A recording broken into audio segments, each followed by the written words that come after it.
Good dog.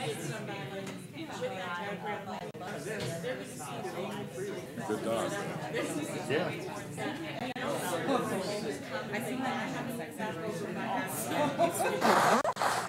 So if something goes down, Ours finally. Never liked it. You want to play ball 24 hours a day. Is what you want. And the Golden Retriever didn't want to play with him, and he wanted nothing of it. Are you doing Goldens are presentations too on lazy, Costa Rica? You have a lot of yeah. pictures you want to show and talk about? Throw You the don't do ball for a Rotary while. presentations? Then finally that say, part of heck it I with was this. Good afternoon, ladies and gentlemen. I call to order the regular, the special work session for the City of Sierra Vista for April 3rd, 2018. Call the meeting to order. I want to thank all the commissions for being here. And I'll mention that Ms. Ash is on her way back from Phoenix right now. I told her to make sure she got here safely, so she may not be here exactly on time. She was supposed to leave around noon, so that's a stretch. And Ms. Gray was unfortunately was not able to be here with us today. We'll start today with a briefing from the Commission on Disabilities. And since Ms. Ash is not here, Carl, I'd like to introduce the chairman of the Commission on Disabilities to come forward and start the briefing. Carl? To Mayor and members of the council, it's a privilege as the chairman of the Commission on Disability Issues to meet with you and talk about our mutual concerns for the city.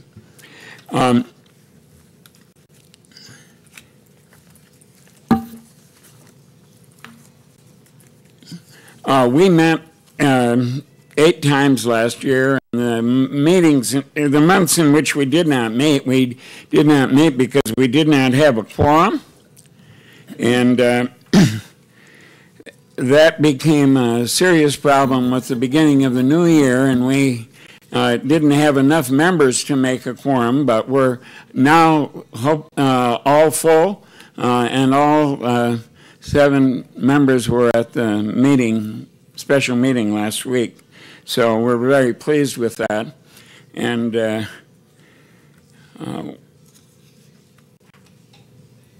we think that I was really excited with the energy at the meeting, and I think we're going to have a very active year.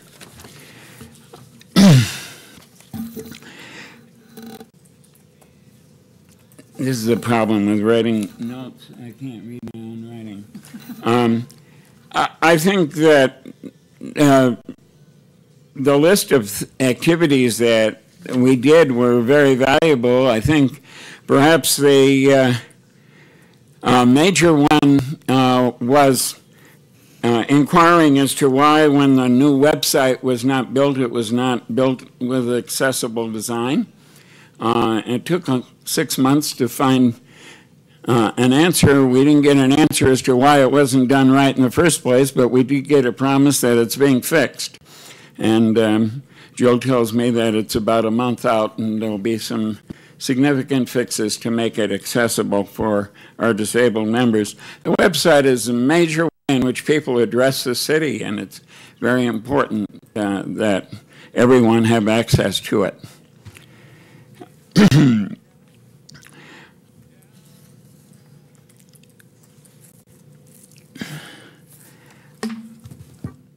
One of the important things that came out of our discussions with Jill Adams, and we're really delighted that she's taken over the ADA coordinator role, was the lack of a inventory of all of the city facilities and how they do or do not meet the ADA standards. This is a requirement from 1992 that still hasn't been met by the city, and we think this is an urgent need in it. The city needs to set apart funds in the budget to accommodate that very important survey, and then we can make plans and create priorities to bring the city into compliance. Carl, can I stop you a second there? Yes. I don't know whether I need to direct this at Jeff or Chuck. My understanding is a number of years ago, we went through all city facilities. We came up with a list of ADA deficiencies, and we should at least have that.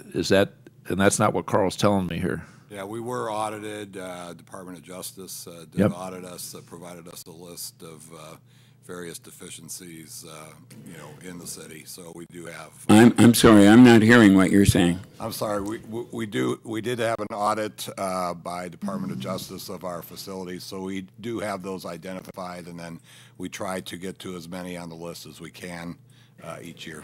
And that's my concern, Chuck, is that audit available to us? yeah, it should be. In fact,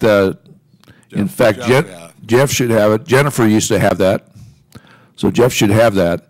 The question is how. The question really, I think, for us as a council as well as for you, I think the one you're asking us is how are we doing on that, and when do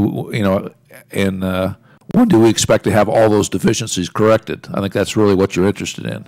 Well, yeah, but I think we need to perhaps be involved in the prioritizing of.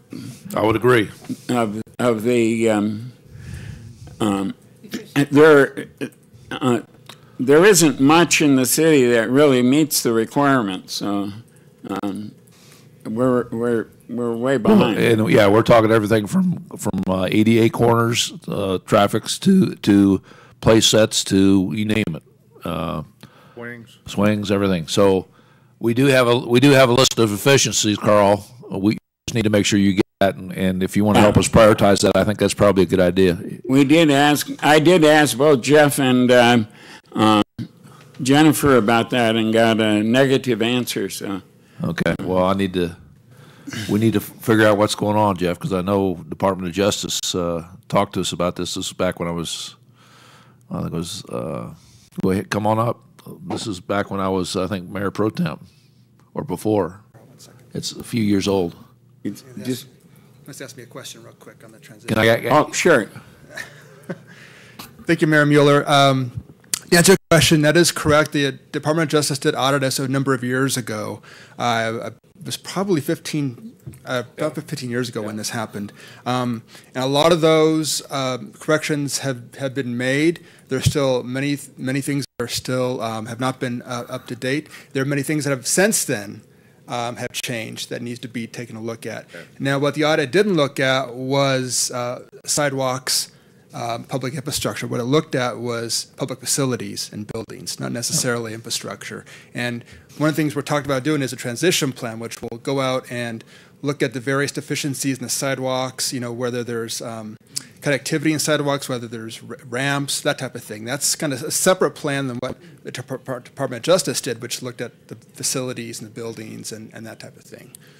So we need to update our deficiency list is what you're telling us. Correct. Okay, got it. We don't.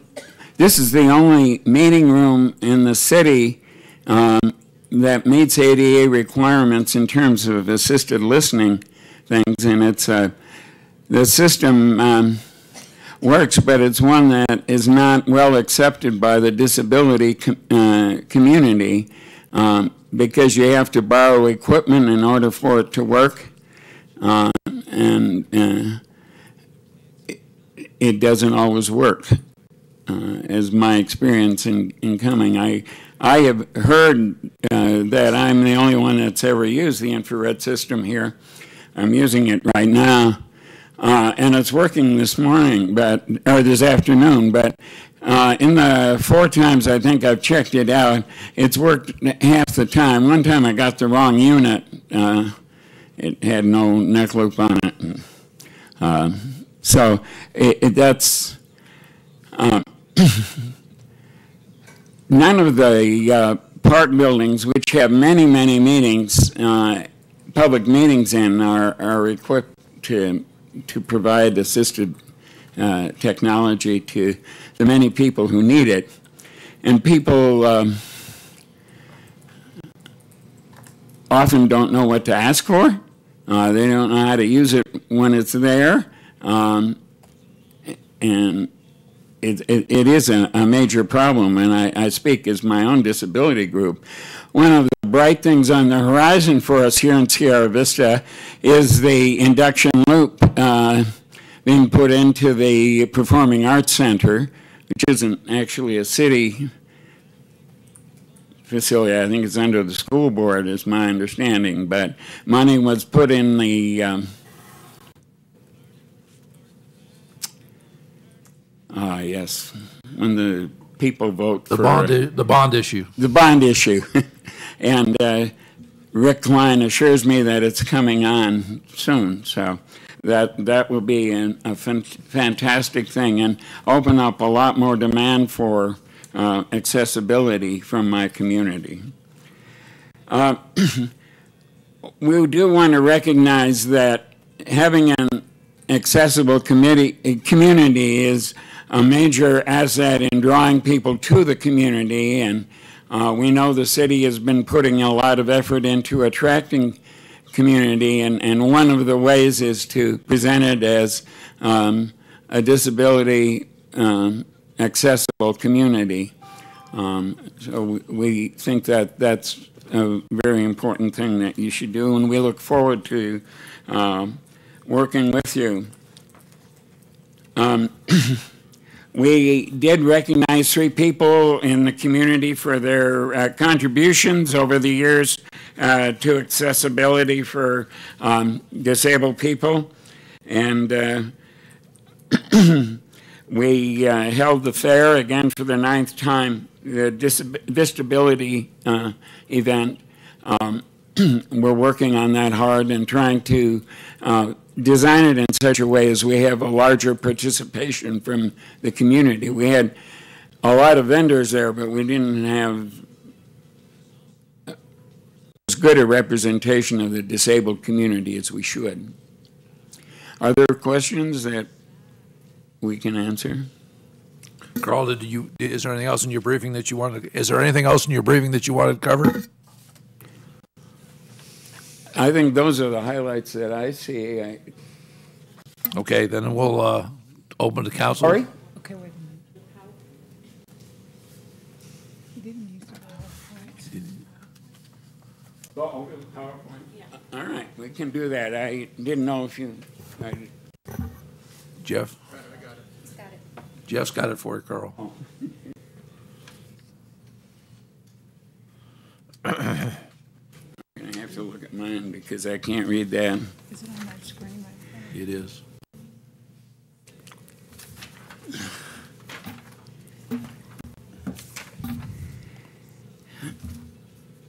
It's on the screen right in front of you. Yeah, I got it. Okay, so our recommendation is to encourage public participation for a disabled community by providing additional accommodations and accessibility through either physical improvements or web-based technology. The technology has changed a lot and it's updating, and we just need to keep up with it.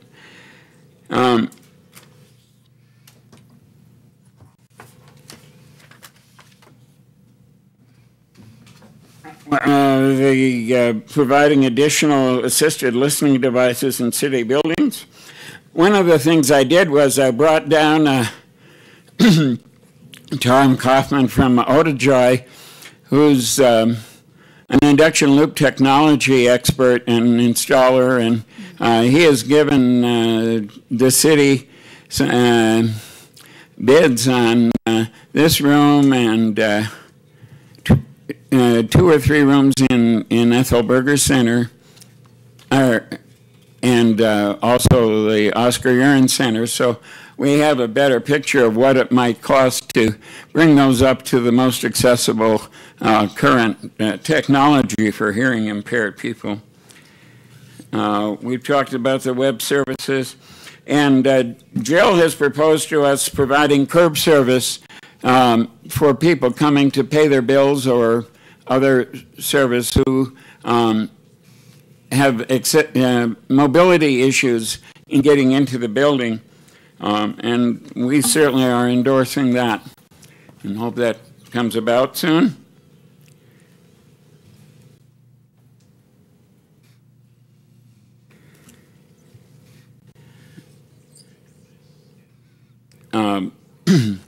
Our firm statement to the city has been that the procedures need to be set in place so that whenever there's a modification or expansion or new facility, that it pass through the ADA strain before any bids are let, so that we get the stuff in at the beginning. Just a personal experience about that. I built a house in Florida, and we were looking at the model, and I asked the contractor, what would it cost to have 36-inch doors throughout the house? And she said, just a minute. And she took out her little calculator. This was pre-cell phone days, and hit a few numbers and said $8 a door. And I said, what if I don't have it done at the beginning? It was $450. So that's just the kind of thing. And I don't know why anyone builds houses that aren't accessible to a wheelchair in this day and age. So we're looking to also encourage you to get all of the ADA requirements into the building code. This is being done in cities across the country now, particularly the hearing things, but which haven't been. I mean, some things have been handicapped restrooms and ramps and that sort of have been incorporated, but there are other parts of the ADA that have not been.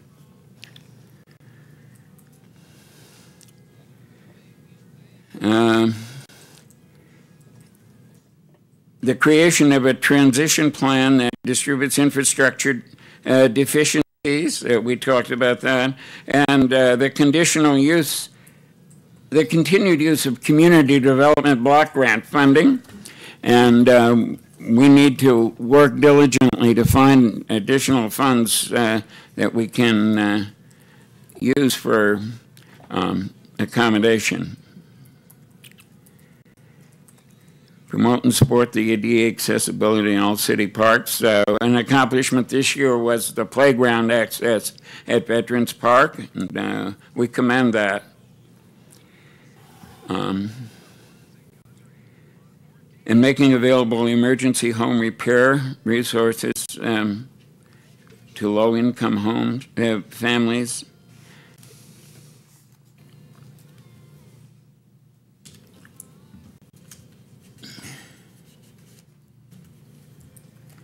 We have to put finding these resources as a top priority and not an afterthought.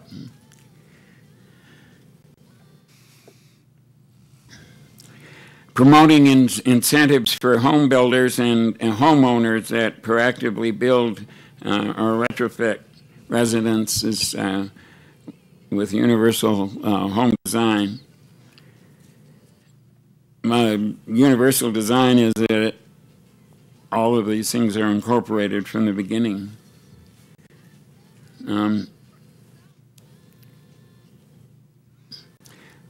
There are options for the city to provide for expedited reviews or financial incentives, such as reduced fees if builders, contractors incorporate accessible design.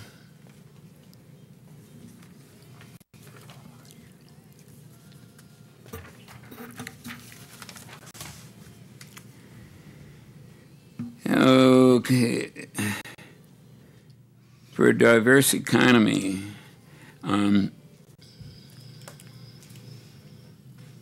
continue the use of incentives to businesses and individuals that provide a high level of interest in supporting needs of the disabled community with the awarding of Sierra Vistability Business Individual Award and Business Friendly Award. And we are going to be working on criteria so that we can look at a business and see if they are meeting this or in what ways they are, and can recognize that.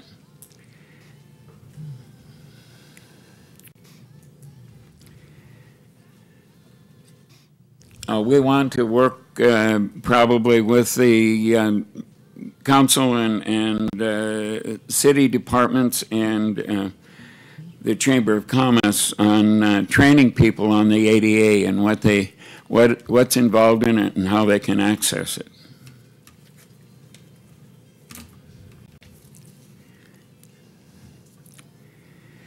The commission can help the mayor and the city council by seeking grant opportunities, providing updates on newly adopted federal and state disability rules and regulations, providing input on local rules and regulations affecting the disabled community, facilitate training opportunities, business owners and developers and additional stakeholders, continue to act as a liaison between the local disabled community and city council.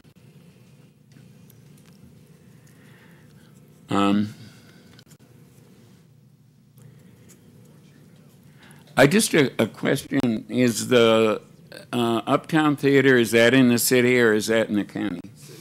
Huh? County. Okay. There is a new coming down deadline for providing closed captioning in movie theaters that use digital films, which will affect them. Cinemark has been in compliance.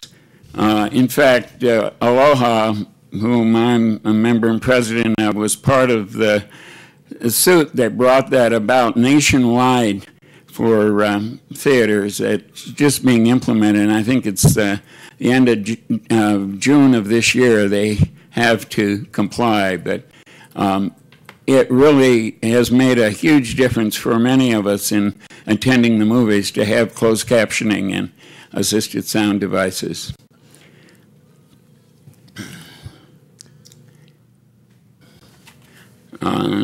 Any other questions? Thank you, Mr. Halson. Let me ask the council here if they have any questions.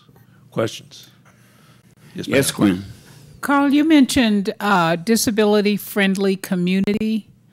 What were you referring to in that sense? One that gives equal access to people with disabilities to all services. And that would be as we comply with all of the deficiencies that we had, then that would mean that we do have that sense of being open for everybody, not just those who can. Okay. Okay. Well, I wonder, Carl mentioned he'd like to work with us on that list of deficiencies to help prioritize it. So I think we should communicate.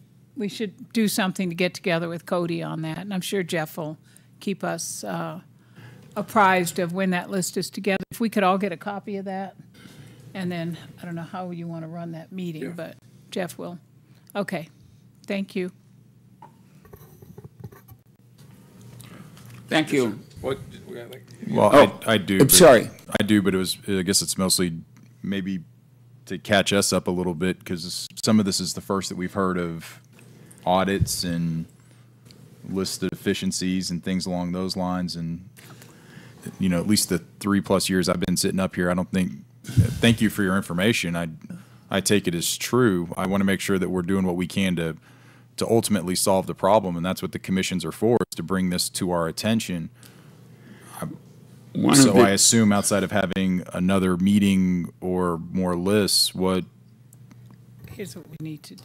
Yeah, what's the plan of action? One of the things that you need to realize that since ADA was first established, I think it was the early 70s or late 60s. I don't remember when they early 70s, but the current standards. Well, the last major update in current standards was in 2010. And that's the point I wanted to make, Carl. There's been a number of iterations about the standards keep changing, the goalposts keep moving, and like I said, was it 10, 15 years ago, we had a complete audit. Obviously, that from what Jeff is telling us, that's not up to the current standards. We need to go back as a staff, Chuck, and come back up and say, okay, here are our deficiencies, and we need to rely on the Cody to go back and prioritize that, which I think is a good way to do it. And then we need to start putting money towards that in the budget so we can get those deficiencies corrected.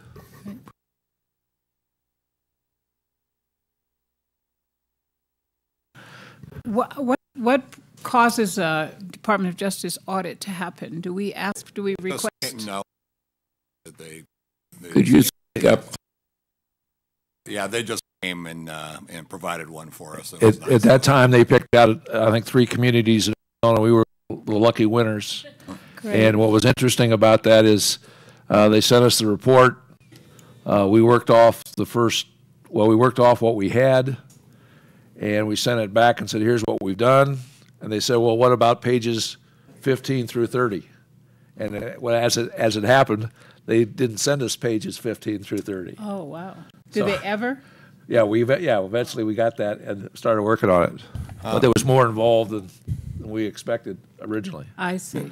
Mr. Mayor, members of council, we are aware of the list and we are aware of many of the deficiencies. Each year we try to knock some out. A good example, as Carl pointed out, was the ADA accessible playground in the park last year. That was noted as a deficiency. Unfortunately, some of these projects like that was, six-figure, project in order to get that implemented. And we try to use grant funds and CDBG funds when possible to do that. Peeling them out of the general fund is more difficult, admittedly. And we have used in the past CDGB money to do ramps and those kind of things. Sounds like we need to. That's why it's been a priority for us. Yeah, and that, Mayor, just for consistency, since I'm asking all the commissions kind of the same question, Carl, what would you recommend to us to improve the communication between council and the commission, or the commission and staff, just in your opinion? Well, I think the appointment of Jill was a major improvement in that. I guess it should be no surprise to you that we asked why the website hadn't been made accessible, and we didn't get an answer for 6 months. And when the answer came, it didn't come with an answer to the question we asked, but it was just that they were going to fix it. And one of the things that is helpful is for us to know how decisions are made, like that one, and why ADA consideration is not put in up front before plans are done. I think that's a major thing, and because it's always more expensive to fix it after the fact. Thank you. And Carl, you raised a really good point about putting ADA first, and maybe with now before we had Jennifer, and I always thought that ADA concerns were part of every plan that we had for the city. So maybe that could be clarified a little bit more. But for instance, when this building was built, I'm not sure ADA really was at the top of the list of concerns, but it certainly is now. One thing I was wondering if we could do a little bit better is, as the commission has concerns, that they get communicated to us, that we hear about it, either through our council liaison. Well, that should be the primary, and without Alicia here to talk, Right. That should be the primary means of transmission to the council. So to say to the commission, when you have something that's really bubbling to the top of your concerns, I think it would be helpful if you would tell the council liaison to please bring that information to the council so that it stands out as an issue. Because of her schedule, Alicia has not been able to attend many meetings, but we did bring the issue of the website to her. I provided a lot of documentation because she didn't understand what the problem was. Right. And I know I had conversations with you as well. And it was in the official minutes of the meeting every time we talked about it. So. Chuck, you want to say something? I don't know. How else should we Mr. Patuchik? raise it up? I'm going to give you a part of an answer in a minute, but Yeah. Mr. Patuchik. Yeah, that issue was communicated to me. I directed staff to fix it. It did take a while to fix it, and we're almost done with it, but it was communicated and action was taken. And the other part I want to say, Carl, and for the other commissioners out here as well, if there's an issue that seems to be dragging on, I've had other commissioners come to me, and you're not jumping over your liaison, and don't feel like you're being disloyal to them if you've given them a shot, and it's something that you feel needs to be brought forward. I'm more than willing to take up the charge and sit down and talk to the liaison and talk to the staff to try to resolve the issue. Okay? Okay, that's good. Okay. As I said, we're feeling much better now since Jill has come on. Well, I want to thank you for your briefing, Carl. We really appreciate your efforts. Your commission's done a great job for us, and we hope to continue to do that in the future. But watch out, we're really loaded. Okay, thanks for the warning. Okay, next up is we have the Arts and Humanities Commission. Councilman, would you care to introduce your commission? Absolutely. Well, this is a fairly new commission, so we're all still getting to know each other a little bit, but it's been fun. The first couple of meetings, I was going to scare Christina and invite her up to come up and speak, but Virginia's here, and Virginia is the chair, and she will go ahead and give the bit of the briefing.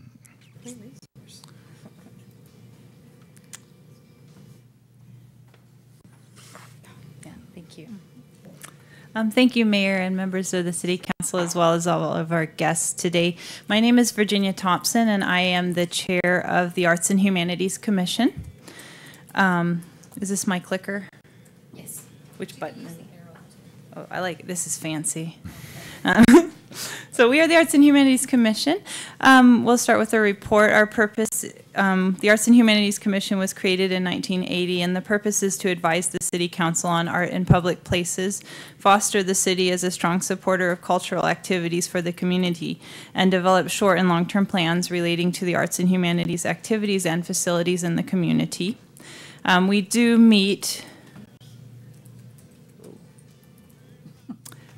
It said there was a problem regarding the document, probably my fancy background.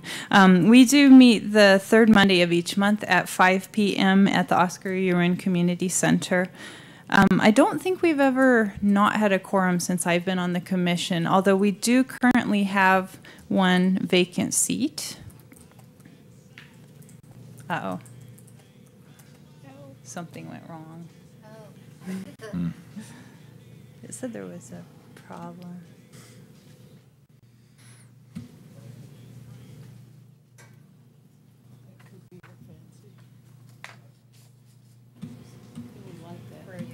There. Yeah, thank you. Okay. I don't get to use the fancy clicker. We do currently have one vacant seat available, and we're searching for interested community members to fill it. First, I'll go over some of the events that we did this year. One of our major accomplishments was the CenturyLink mural, and thanks to the city for funding this project. Local artist Joanne Berry, who designed the mural, is pictured here, and the finished mural is pictured on the right, courtesy of the Herald Review. We had a ceremony, a sort of ribbon cutting ceremony for it.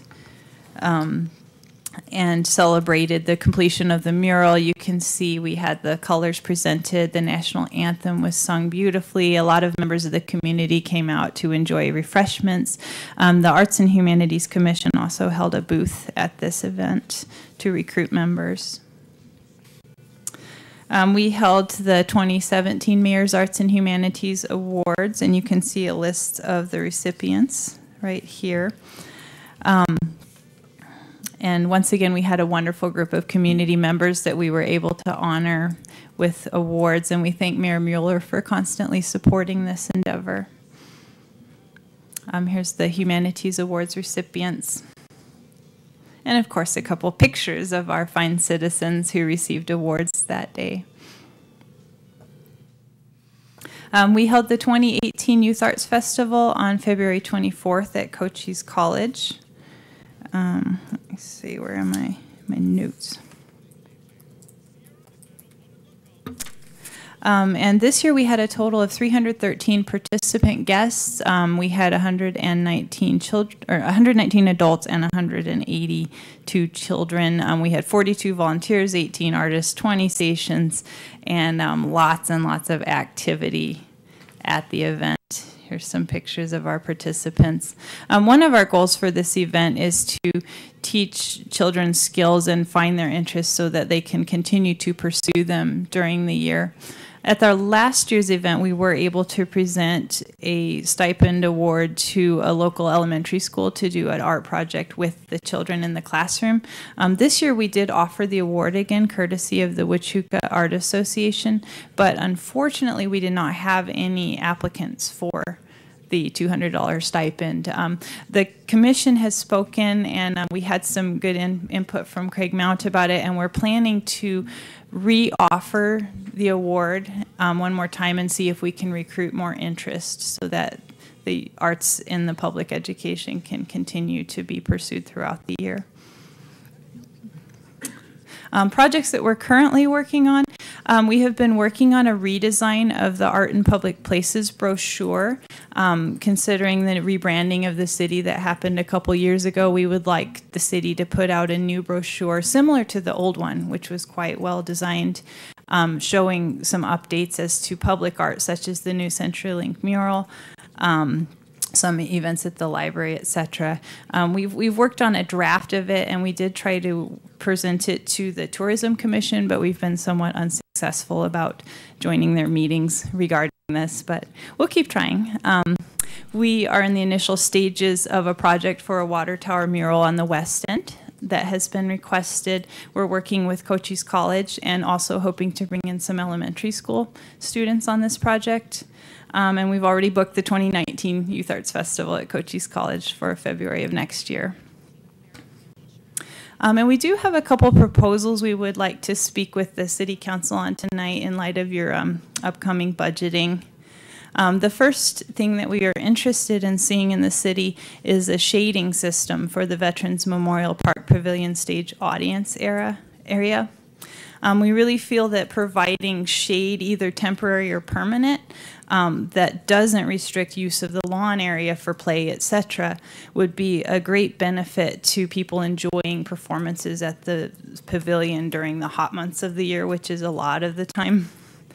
Our purpose is to assist in providing our city's largest park, Veterans Memorial, another level of usage potential by the community. And our council member, Jody Gaston, did the research to propose a couple of local companies who could be looked at for shade provision. She wasn't able to join us today, but she did do the research on this project. And she would like us to consider the functionality of the shades, structural placements for maximum coverage, considering the time of day for usage, wind, etc., and calculating the angle. And the images I'm showing you are two different companies, one in Phoenix and one in Texas, who provide shade structures. These are just some kind of random samples, and I'll give you their website and contact info later. Considering the material, not only how it looks, but the heat, the rain that we get, and the wind, she recommends a powder-coated metal, UV resistance as well as water resistance. Style, my favorite part. It should look interesting. There's some really unusual things. This company, USA Shade, has done these flowers that you can see on the right for a children's play area. So they might not be the most appropriate design for function, but there are some really fun and innovative ways that we could make our park look really fresh and modern and new.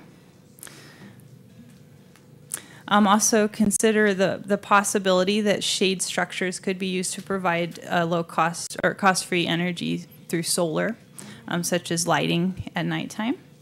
Also, of course, you'd need to consider the maintenance and who would be in charge of them, repair, etc., over time. And the two companies that she recommended through her research were Shade and Net, which is in Phoenix, and I'm sure you'll get a copy of this PowerPoint with their contact info. Also, USA Shade out of Texas did a lot of public, military, school, etc. The other proposal that we're interested in assistance from City Council, or at least insight, is the idea of having a black box theater space in Sierra Vista. And if, in case you don't know, a black box theater space is a small multi-use theater location. This is an example of a pretty standard layout. Usually the seating is on risers and it's movable seating, and then the stage is lowered and the whole room is blackened with some light and sound capabilities. So it's a flexible space for things such as small performances, both theater, music, dance, and many other things. These types of structures actually are quite popular, and they can easily be built into storefronts that are unused. I visited one in Tucson recently for a theater production, and it held about maybe 85 to 90 people the way it was laid out at the time. It's an intimate space, and it's a small space, so it could possibly be more affordable to use and more appropriate to use for many community activities and performances than our wonderful but enormous Buena Performing Arts Center. Here's a layout plan of a black box theater, just so you can kind of get a sense. They often include sort of a backstage area and or a restroom, but they really don't take up a lot of space. If there are any unused large rooms in the city facilities, one of those could be converted into a space. The commission spoke, and we liked the idea of possibly using some unused store space down on the west end as a way to bring the community down to the west end for performing arts and to liven it up and to partner with them and to fill some unused storefronts with something a little more exciting. Here's an example of one in action. So those are the two proposals we have today. Are there any questions from the council or the guests? Questions from the council? Oh yeah, we'll have questions. Sorry, we were the black box idea. We were already brainstorming on that. We kind of like that idea. I like the idea of the West End as well. I guess I'll start off, Mayor. I apologize. The standard question that I'm asking all the commissions: what can we do better as a council to communicate with the commissions, and whether it's us to you, you to us, also including staff, what can we do better? Right. I don't have, the only specific incident I can think of where communication seemed to be lacking is that I remember last year we spoke about signage for the Welcome to Sierra Vista, and a sign did appear after that, which was great, but the commission was never talked to about the sign design, placement, or anything. And I respect that there's a lot of people in charge of that, but we felt sort of left out. We had seen the initial proposal for the rather expensive looking granite mountain with metal. And the sign that's up, I think we all agree, is it's a nice sign, but we felt sort of left out of that loop on that. And so I don't know if it's a matter of oversight or if we needed to make sure that we were more involved in it in some way. I'll take that as a rhetorical question because I don't have a good answer for you. At least for me, I think it does make sense that if we're doing a project like that, that a stakeholder would clearly be the Arts and Humanities Commission. We saw the success with the murals. I think that if we go forward with the one that's going to go on the water tower, if other things don't get in the way with the CDGB money, I imagine you guys are already, as you briefed, are already being kind of roped in. But no, I'll concede that that's a very fair point, and I agree. Thank you. Anybody else? Yes, ma'am. I just have a quick question. Do you have an approximation on the amount that it would take to build out a black box theater space? I did a lot of research, and that was a very difficult item to find. The only example I could find with any kind of budget was someone's blog who had made one in a storefront in Boston, Massachusetts, and they had crowdfunded it for the initial price of $3 million. But this is Boston, and and I'm not a theater person, but we do have a lot of interest in theater on our commission presently. So I'm sort of speaking out of my own expertise. But I think you could do it for a lot less. I think the real money would be in the lighting and rigging, and there are companies that you can hire to come in.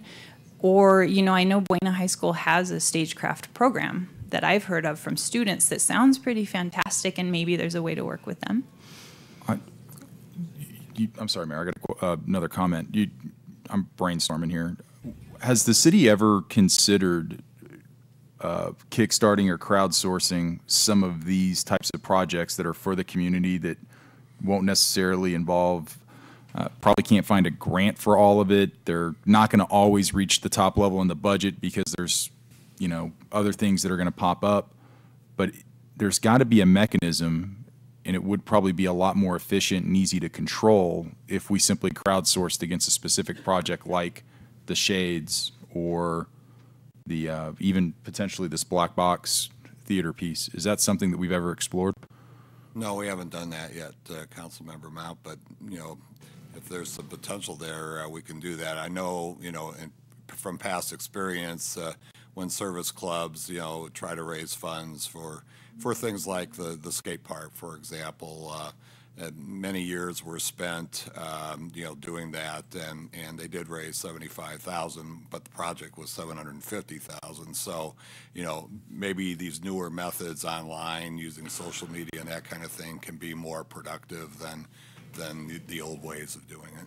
Yeah, I'm thinking that if we have something like the Shades, which I think are a great idea, but again, it's going to be hard to prioritize that in the budget. But a simple Kickstarter where everybody in a community throws in $4, next thing you know, you've got, you know, a couple $100,000 to work with for a specific project. I think that's not unfeasible, and I think I've seen it in other places where it's worked effectively, but it might be worth checking out. And I think what we really need to do, Chuck, is we need to see, does it meet the acquisition criteria for government purchases? We need to do that initially before we do, you know, even before we would start on a project like that. But again, we need to see if that pathway is open for us. I think that's a good suggestion. It's our idea. Good job. Yeah. I have a couple things I want to share with you. I was at an event the other night, and there was a lady was talking to myself and the president of the college, and she was complimenting the president of the college about how great the art festival was that they sponsored, and how her granddaughter had done this and how her granddaughter did that. And the president of the university gave me a kind of quizzical look, and I said, "Yes, JD, that was the Arts and Humanities Commission of the City of Sierra Vista to put that on." And it surprised the lady, but again, she just didn't read the fact that you got the banner right here on your chart that says it belongs to you. So, my compliments on that. One of the challenges with Black Box, this has actually been brought up before, is having a dedicated space just for Black Box. In our case, we try to use multiple facilities for different things.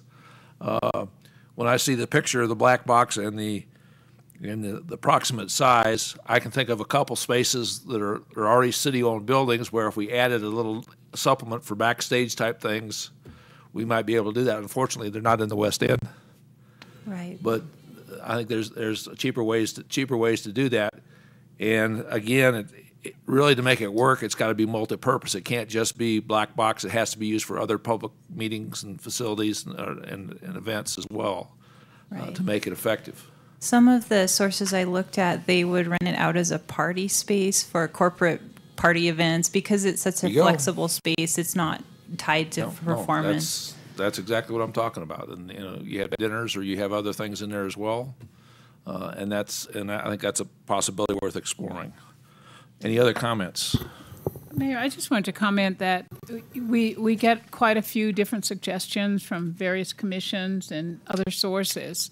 And it would be nice to have a list that would include everything. Just like with the ADA issues, when we look at some projects, we don't look at them in terms of, I know staff does, but we don't look at them in terms of, did you do ADA and which ADA priority? So I think it would be somehow if we could just keep a running list of all the suggestions that come in. Well, no matter what department. I think what would be better is if we take the valid suggestions and we put them on our capital improvements plan, and we actually have a cost associated with it and a basic assumption, so that when we do have the budget come forward, we can basically look at that and then sit down and talk about what has potential, what has priority, what can we afford. I think that's the way it's worked in the past. Am I off base there, Chuck? Yeah, the capital improvements plan will be included as part of this budget process. Probably some of these items we need to incorporate, working through council liaisons and staff to include them. I can assure you the list is lengthy. Yeah, it is. Yeah. Maybe along the lines of that, one of the tools that we have, and I know it's already getting to be fairly expansive. I know it's the executive report that staff puts together every month, and I don't know of an easy way to do this. I'll just throw a few suggestions out. But if there are viable staffed out where staff see something or it's a problem, maybe, because we've had a couple commissions where they've identified some issues that maybe council would have an interest in, but maybe just an appendix at the back of that by commission, here's 2 or 3 things that came up, and we can do our job probably a little bit better of bringing those up during the work sessions and saying, this is what got brought up. Can I flip it over to you just to go on the list? That way we're at least keeping track of it, and we can revisit it maybe more frequently. Yeah, that's fine. always an issue. I think that's a good way, a good suggestion. So you write that down, Chuck? Sure. I'll send an email. I got one last thing, Mayor. Okay. The grant that was for the $200 education grant that they worked hard to raise up. We did talk about it extensively at the last meeting. I would request, and this is something that should be fairly simple, is for city staff, our PAO or whoever, to help at least get the word out on this. There's absolutely no reason that I can think of that $200 for a schoolroom goes unchallenged. There should be a food fight over who's going to get it first and how much more they can go out and get. So anything that we can do to help publicize that, to get it out, just so we can get applicants, I think would be helpful. Thank you. Thank you. Okay. Anything else? That's all from me. Thank you all. Thank you very much. We appreciate your commission and everything it does. Next up, we have the Airport Commission. And again, Mr. Mount, would you introduce the commission? I will. How you doing, George? I think George is going to brief, but the commission is probably one of my favorite commissions. We have a good time in there. I know Sharon's back over there right now. It's complicated, but we've got the leadership of John Voishan and then also James Short, George Pullman, who'll be speaking. Frank is here, Frank Flores, Jake Pacheco, Lee Gray, and Arthur Wasberg. But it's a great commission. I know that they're going to talk about some complex things. These are things that we have been talking about for several months. And some of it's a little complicated because it does require a little bit of coordination with the Ford at times. But I do think that these are things that are clearly important to the commission, and therefore we should hear them. Go ahead, George. Thank you very much. Good afternoon, Mayor, Council, Manager. Thank you for the time for us to share some of our elations and concerns. First of all, let me remind everybody that the purpose of the Airport Commission is to provide public input and citizen participation on the policies and procedures that affect the operation and the use of the Sierra Vista Municipal Airport, and to promote the growth and expansion of the airport services and general public. This briefing is respectfully submitted today, and I am welcoming any questions that you might have in each section as we go through it. As pointed out, I am just pinch hitting today for our chairman, John Voishan, who is on a vacation cruise. Our agenda is present the revenue sources, the benefits, the concerns and recommendations, and the conclusion of our commission report. The present revenue sources are, we have tenants of 50 occupied hangars. Currently, the large hangar is occupied by PHI, which is our medical evacuation helicopter, the Sheriff's Office, and the Sierra Vista Police Department. Ancillary uses are the Sports Car Club, Thunder Vet Set, and Ride Arizona, which is a motorcycle group, and the police department as well as the sheriff's office for their training. Transit aircraft also provide revenue. We have no way of tracking that. They come in and they get fuel, they pay the bill, and they're on their way. Well, it's not really your mission as a commission to track that. That's the mission of the city. That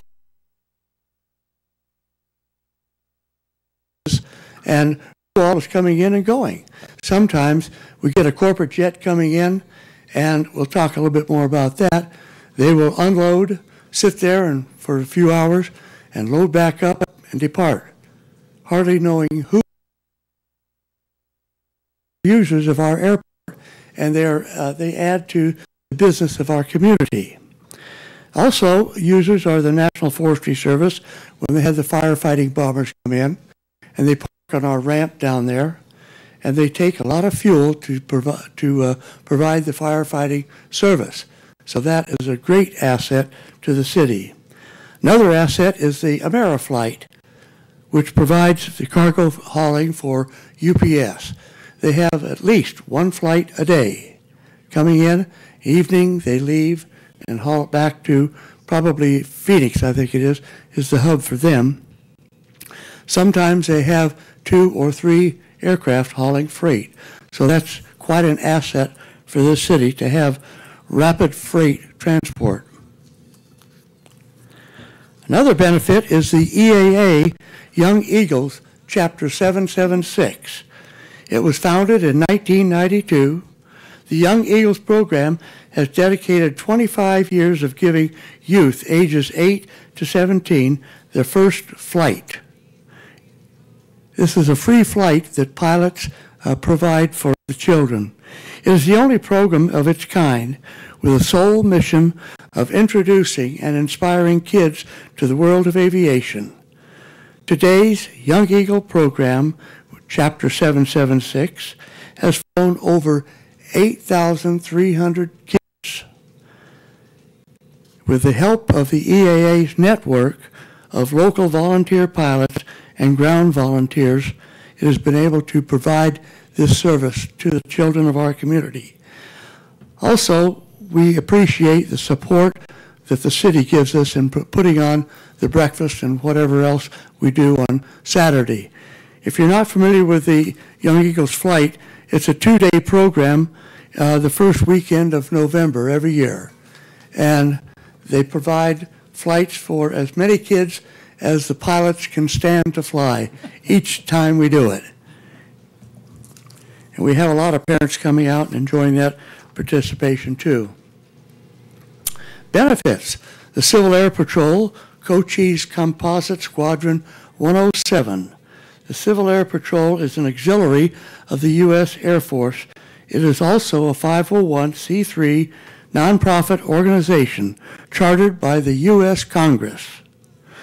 Under this charter, CAP has 3 missions to include educating our youth and general public on the aspects of aerospace environment, operating a cadet program of youth ages 12 to 20 that promotes the knowledge and leadership skills, and emergency services operates such as search and rescue, homeland security, support and disaster relief missions. CAP flies more than 95% of all the federal inland search and rescue missions. Our other operations include communications support, aerial photography, low-altitude route surveys. Currently, there are 24 cadets and 40 adults members assigned to the Cochise Composite Squadron based at the Sierra Vista Airport. The squadron is always looking for new members. Even if you don't know anything about an airplane or flying, they're looking for that kind of membership. Benefits.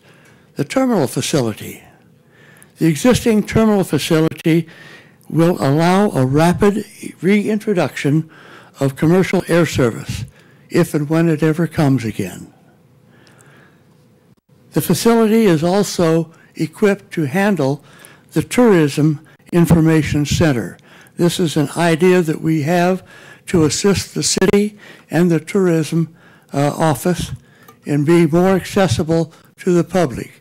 We feel that having a presence on the highway next to a facility that is already pristine and can house many other units like the Tourism Information Center. There's more on that later.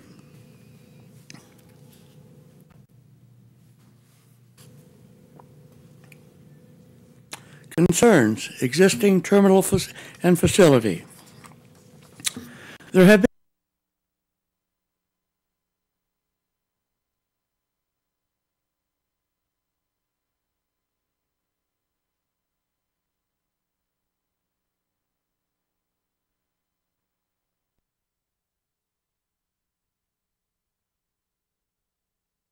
parking lot where the ground transportation awaits them. I happened to be there one time when a corporate jet did come in, and about a half a dozen people got off, and they said, "Where do we go?" You know, I just happened to be there and was able to facilitate the code on the doors to the terminal, and they came through. But I found out about it from the guy in the parking lot that was waiting for them. So we have a solution for that. Concerns. Ramps, yes. Oh. Recommendations. Oh, yes, the recommendation. Thank you. This is my brain working for me. Have recommendations. A sign should be installed directing the passengers and the crew to exit portals from the terminal and to the terminal and be close by. A sidewalk or exit portal should be installed to make it ADA compliant, also for wheelchairs. Right now we have a gate and a gravel walkway, which is not very well seen. So we need to get some signage up there and improve the walkway. Concern on rampways and taxiways. Different materials used on the ramps and taxiways lead to operational problems. The taxiway Juliet and Golf, that is the one going, yeah, would you point that out? Where the circle number 1 is, that's the intersection of taxiway Juliet and Golf. Existing is a facility turns as taxiway without damage to existing 90-degree surface. The verbiage here is not clear, but the idea is that when you have airplanes, some of them are lightweight, like a single engine, and some are heavier. Going up that taxiway in the middle of July, the temperature is 100 degrees, the asphalt is getting soft, and they're turning that corner. And they keep turning that corner every day, sometimes several times a day. Pretty soon that is going to decay the asphalt in that sharp corner. The holding apron on taxiway Golf is deteriorating and needs to have a proper surface put on that. Also, the self-service fuel facility ramp is asphalt. Recommendation. The ramps and taxiway project should comply with the 2013 Airport Master Plan. As work has been done on the taxiways, they seem to have overlooked the master plan recommendations. Recommendation is taxiway project should comply with that master plan, and the taxiway Juliet and Golf expand the facility and the turns in the taxiway without damage to existing 90-degree turns. If you look at the circle at the bottom of your picture there, it shows the military side. That's all concrete. There's a reason for that. Concrete holds up with heavy loads. Right now, when we have the fire bombers here during the summer, they cannot use taxiway Juliet and Golf to get to the end of runway 26, which is the runway that is used over 90% of the time, especially by heavy aircraft. They have to go to midfield and back taxi to take off on runway 26. or go to the other end, to the west end, and taxi down there and take off to the east on runway 8. So we need to resolve that problem for the firefighters who are protecting us. So, George, just to make sure I understand, what you're saying is both J and G need to be concreted? That would be the most desirable. Is that what's in the 13 master plan? Yes. Okay. And Mayor, sir, Go ahead. and also the way the turn is be the same as the military's turn. So you want to have that Instead of a little 90 degree. little bump out? Yes. Yeah, got you. Yeah, the turn should be expanded so it's not a sharp 90-degree turn. Got you. Ameriflight uses that most every day. Is that part in the master plan too, J and G? I believe it is. For 13? Okay. Yes. All right. Thank you.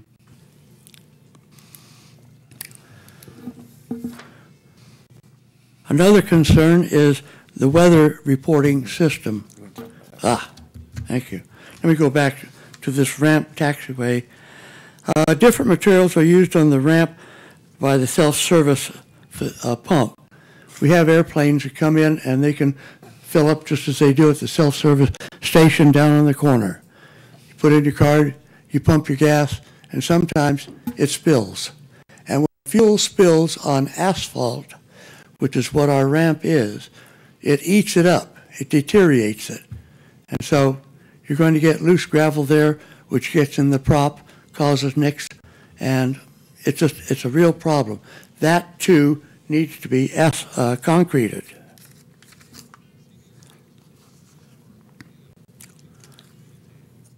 Concern, weather systems. The concern system, the current system is fixed-base weather observation system. It's called an AMFQ-23. It was installed by the Air Force, who controls the weather reporting system at the airports. It is only available to the military airport or airplanes because of the frequency of the radios. Military uses the UHF radios, civilian air and commercial use the VHF radios. During business hours, this does not matter because the tower reports the weather to all aircraft before they take off and when they come in to land. But after hours, it is a real problem. There's nobody to tell you which way the wind is blowing or what other conditions are. Sometimes we are accessing that information from 20 to 30 miles out when we're coming in to land. So it's nice to know what the weather conditions are when you're going to land. In the past, the Automatic Weather Observation System, known as AWOS, and the Automatic Surface Observation System, known as ASOS, provided midfield sensor information. Recommendation: reactivate the AWOS or explore a suitable situation. George, I got to ask you the question. Yes. Whose decision is it to use which system? Is that the people that operate the field, the military, or is that ours? On the military, or is it not clear, is it not that clear cut? It's not that clear cut. Being that it's a military, primarily a military airfield, weather is controlled by, reporting is controlled by the Air Force. Yep. And they say, we're going to put this in because we have this at all of our fields. Well, they don't take into account the civilian side, which is also commercial side. The closest airports that we have in our area that have this reporting system for the civilians and commercial would be Nogales, Bisbee Douglas International, and the Benson Airport. Of course, they're too far away to report relevant weather to our airport. Well, let's go back to the AWOS, or the ASOS, or whatever, whichever field we'll talk about. AWOS is AWOS. That system plus the military system, are they compatible? The FMQ-23, they're compatible, or they don't interfere with each other? They are separate, but they would work They could operate in concert concurrently. with each other. Okay. Yeah. And so then the question that that comes to mind is cost of operation, and that's I shouldn't get into these details at this meeting, but we need to talk. It's a good because point. obviously this is an issue that we need to talk with the field manager, operations manager out there and pursue this. But again, there should be a cost associated with operating both systems, and obviously the military only wants to operate one, was my guess. Correct. Okay. All right, we can talk later. Okay. We'll talk more about that, you bet. A point I'd like to make, though, is that the airport at Benson has a weather reporting facility for the private aircraft and the commercial too. Looking at this next picture, you have circles with arrows there, and they are pointing out the two ASOS locations that we had on the east and the west side, and the ASOS location in the midfield to the north side. Those were the locations that would report. Let me just point out one thing too. You see those three circles, and the wind can be blowing in three different directions in those three circles because of the wind coming off of the Huachuca Mountains. Welcome to the Huachuca. And our location. Yeah. It's just a mix of air. So it's nice to know which way the wind is blowing where. Conclusion. Economic development assure during evaluation of the airport development the tremendous resources of the runways and the aircraft types use these runways are not overlooked. Consider the possibility of a joint civilian, commercial, military facility, and any decisions should be taken into consideration by all of these entities. Now, do we have any other questions? It is a complex situation. Questions for Mr. Pullman? I have a couple. You pointed out, Mr. Pullman, you pointed out at the beginning that there are 50 hangars being used. That's correct. How does that compare to availability of hangars? We still have, I'm trying to think of an exact number, it's approximately 8, I believe, empty hangars. Is that about right, Lee? Is that an improvement this year? Yes. Yes, that is. We have picked up a number of other tenants. That's great. Which has increased the revenue for the city. And on fuel sales, remind me, is this an enterprise fund for the city? No, Councilmember Calhoun, it's not an enterprise fund. The airport has taken on debt with regards to building the hangars, so the money that we make primarily from fuel sales is what drives the airport. The debt has been worked down pretty dramatically, so the airport, is because of the increased fuel sales, unfortunately due to fire season, has put the airport, in a more positive position than it's been in the past. That's fantastic. We'll talk more about that during budget too. That'll come up. Budget. Thank you. That's helpful. Sure. Yeah, and I think you guys are being a little humble. I mean, the amount of work that you did in conjunction with the staff to get the flyers out and do the surveys, try to find people with aircrafts to get them into some of those hangars is commendable, and that's something that should at least be on the record. That's really a good job by the commission members. Thank you. A couple of the other pieces, I know when we've talked about all these over the last several months, it was to, and thank you for bringing it up, Mayor, it was to bring it to this point prior to the budget to put these issues out there for our consideration. I think in the past, maybe we were probably a little bit behind the boom, so to speak, that the budget's already passed and we're asking for things. But there's probably a few things on here. We're all aware of the resource constraints that we're playing with, but to give some careful thought to at least something, whatever we can afford to try to get some improvements there. And I think also from an economic development perspective, and maybe this is just for me, to figure out exactly what is the strategic role of the airport and what are our plans for the airport over the next several years. is an asset to the city. No, I think that's right. And that was quite another question I was going to ask. Is you didn't mention anything at all about the attempts to do other things at the airport that the economic development guys are working on, and I just want to make sure you guys are read in on what's going on. We are ready for any ideas. Send us the seed and we'll make it grow. Okay. But the key thing is Tony Boone is doing things out there on our little 11 acres or whatever we got left, and I just want to make sure you guys are well aware of what's going on and have some input on that. Well, yeah, they had the airport study and all that. They were read in on that. We did our best to keep everybody communicating. I know that we got some opinions back from the commission at the last meeting on that report. I think Tony has them in hand. Okay. But there is a good flow of information between this economic development director and this commission, and I do appreciate that. And Sharon really does a lot of the heavy lifting for that as well. Yes, ma'am. Yes, ma'am.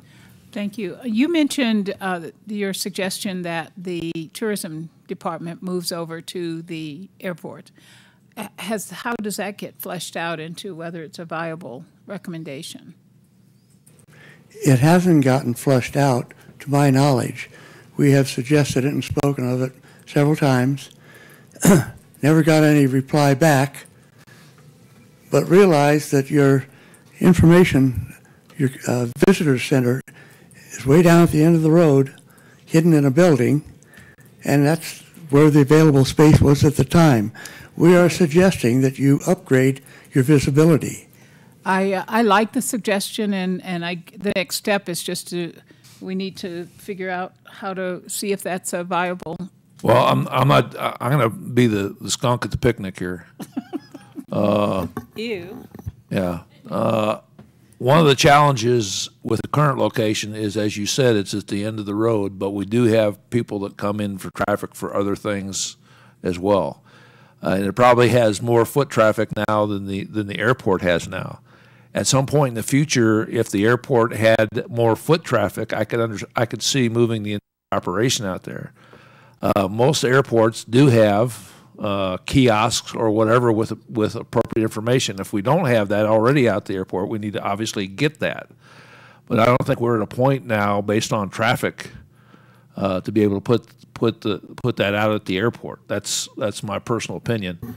I think it would be more effective to put it somewhere where there is traffic in town on a regular basis. And I don't think right now, maybe it's going to change in the future, at the airport is that place.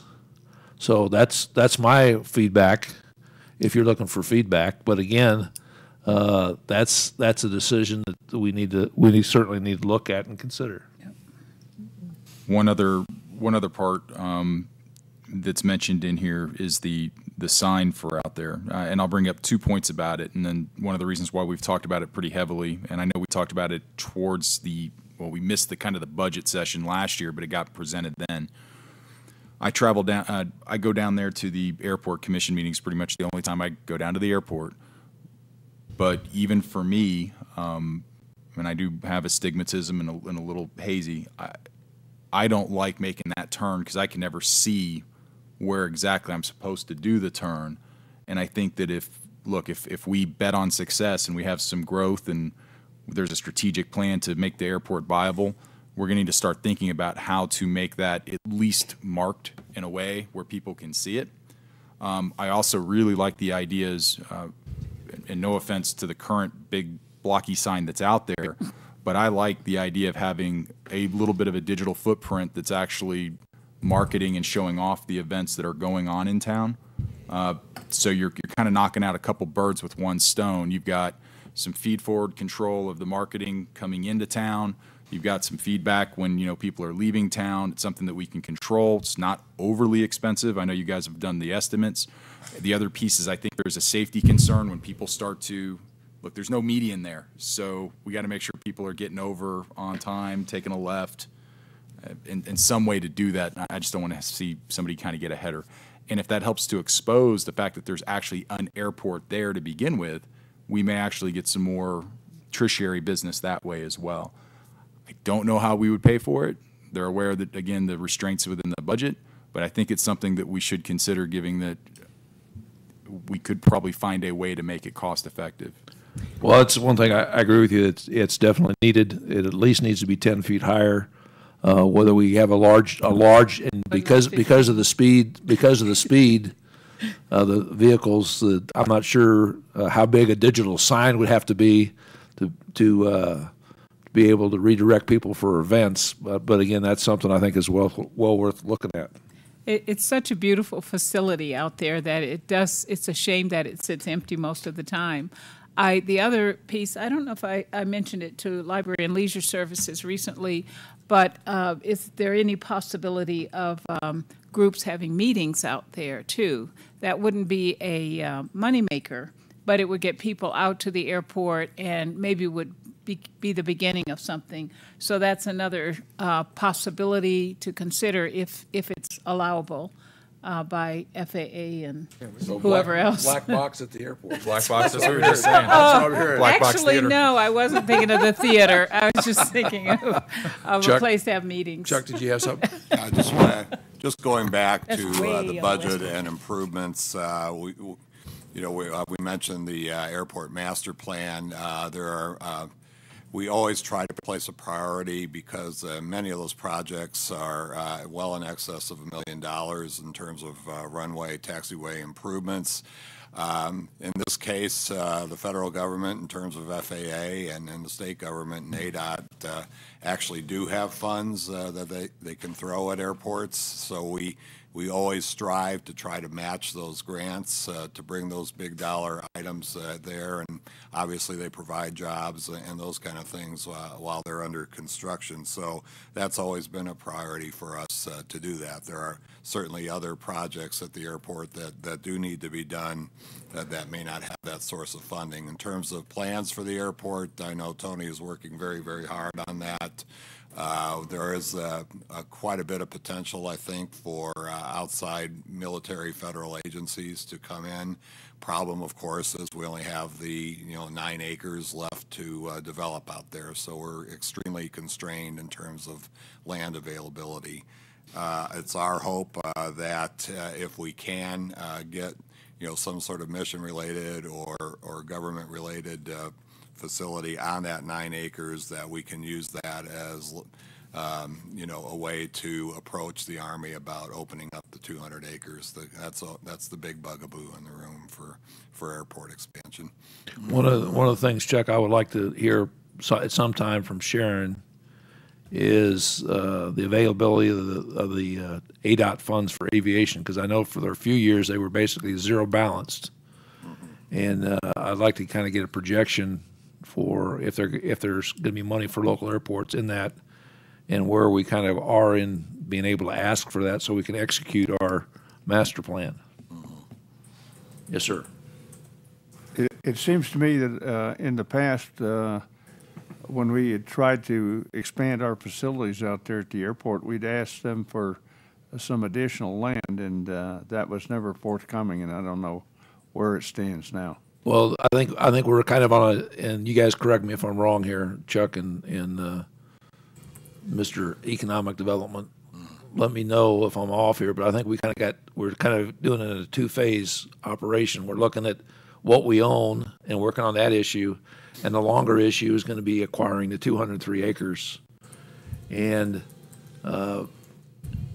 that I think we're pursuing that, but it's just going to take longer because we have to follow the Army's planning procedures and how they deal with land, and if in fact they are